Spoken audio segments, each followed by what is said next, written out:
محترم ناظرین، السلام علیکم ورحمۃ اللہ وبرکاتہ۔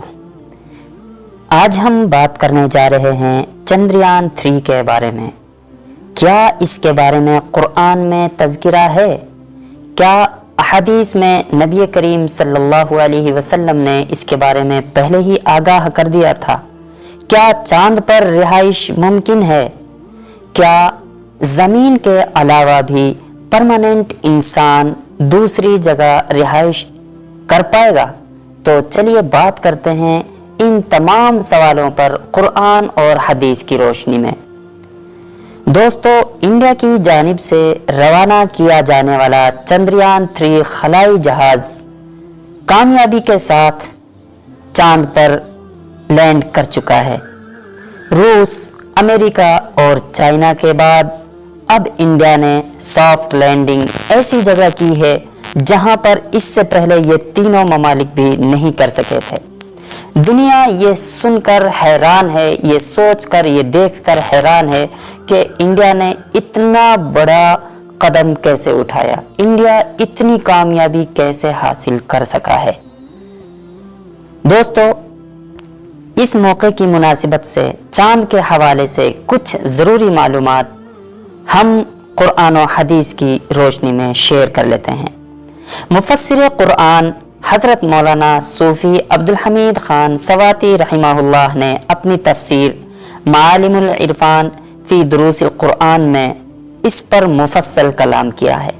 لکھتے ہیں کہ جب اللہ نے حضرت آدم اور اماں حوا علیہم السلام کو جنت سے زمین پر اتارا تو ان دونوں کو حکم دیا جو آیت قرآن میں ہے، وَلَكُمْ فِي الْأَرْضِ مُسْتَقَرٌّ، اور زمین پر تمہارے لیے ٹھکانہ، یعنی کہ اب تمہاری رہائش زمین پر ہوگی، وَمَتَاعٌ إِلَىٰ حِينٍ، اور ایک مدت تک اس سے آپ کو فائدہ اٹھانا ہے۔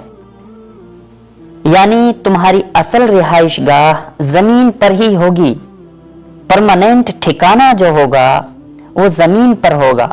البتہ اگر زمین کو چھوڑ کر کہیں فضاؤں، سمندروں یا دیگر سیاروں میں جاؤ گے تو وہ عارضی ٹھکانہ ہوگا، مستقل قیام زمین پر ہی آ کر کرو گے، یعنی آپ کا اصل ٹھکانہ زمین ہی ہوگا۔ آج کے دور میں ایک سوچ اور ایک نظریہ قائم کیا جا رہا ہے، یا ہم اس کو ایک پروپیگنڈا بھی بول سکتے ہیں، کہ ہم زمین پر مستقل طور پر نہیں رہیں گے، بلکہ انسان آنے والے وقت میں چاند پر، مریخ پر یا دوسرے سیاروں میں یا فضاؤں میں یا سمندروں میں رہائش اختیار کریں گے۔ دوستو، قرآن و حدیث کی روشنی میں یا ایک آیت جو میں نے ابھی آپ کے سامنے اوپر پڑھی ہے، اس کے مطابق یہ محض شیطانی پروپیگنڈا ہے، شیطانی سوچ اور شیطانی نظریہ ہے۔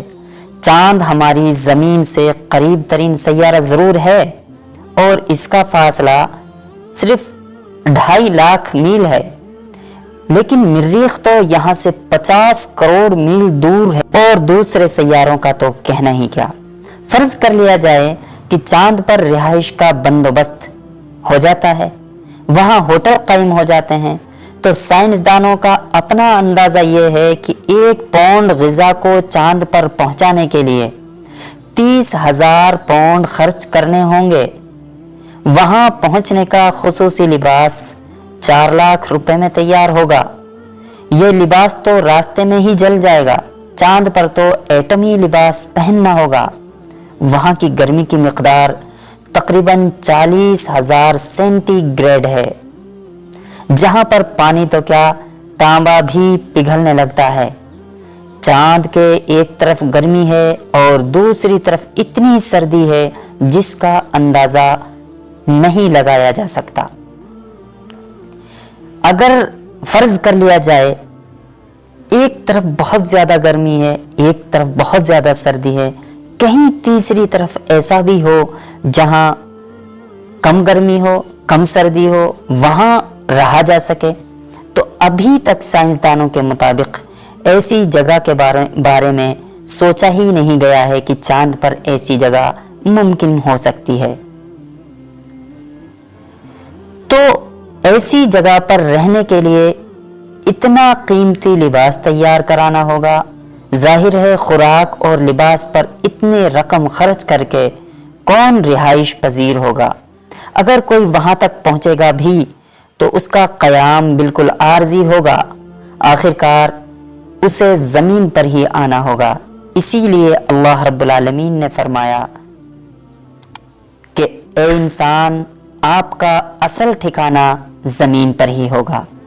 قرآن میں دوسری جگہ آیا ہے منہا خلقناکم وفیہا نعیدکم ومنہا نخرجکم تارۃ اخری، اے انسان ہم نے تمہیں اسی زمین سے پیدا کیا ہے، اسی میں لوٹائیں گے، اور پھر قیامت کو دوسری مرتبہ اسی سے تمہیں نکالیں گے۔